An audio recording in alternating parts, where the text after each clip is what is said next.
Hey everyone, Dr. Byrne here. Welcome back to another episode of Revive TV. This week's episode, 6 nutritional lies that are making us sick and fat.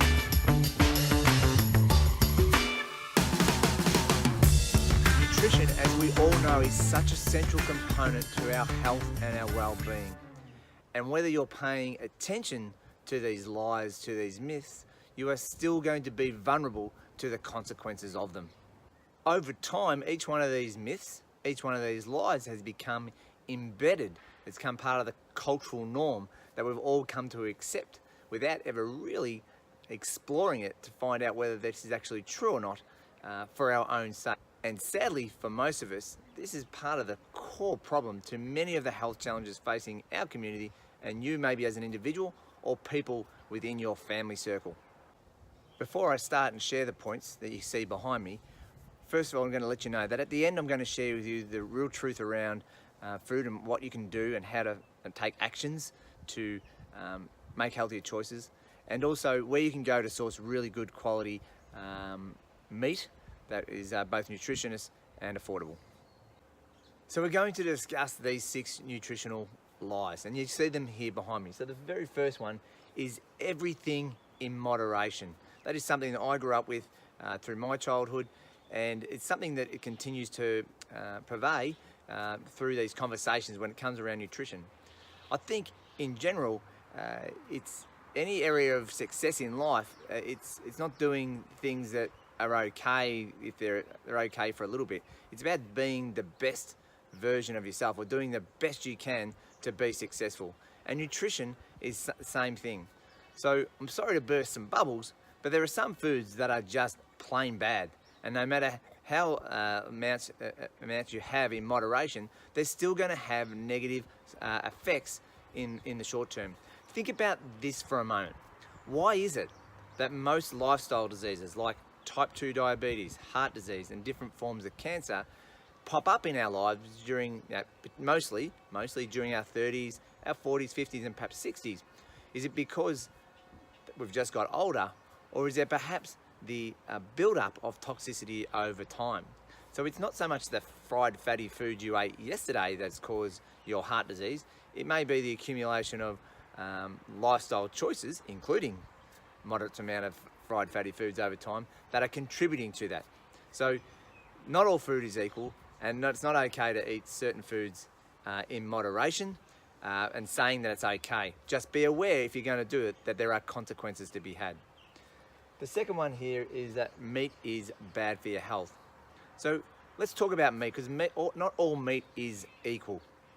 Okay, if you're getting meat that is sourced from quality grass-fed, antibiotic, hormone-free bred animals, that is very, very different than getting it from animals that are perhaps grain-fed, that are pumped full of antibiotics and synthetic hormones, because what the animal eats, you consume.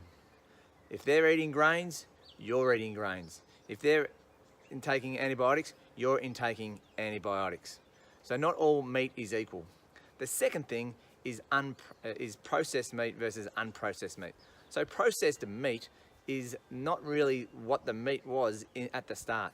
You think about the fact the way they process it, the additives and preservatives they do to keep it that way, it doesn't resemble what it was when the animal was first taken in to be processed for our consumption. So not all meat is equal, and there are some good studies, and I've provided in the link in the blog where you can go to see that unprocessed meat has shown to have little or no effect on heart disease and type 2 diabetes.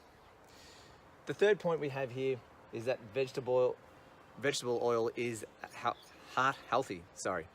You'll often see like the tick of approval to say this is heart healthy. Well, all vegetable oils cause inflammation in our system and are not healthy.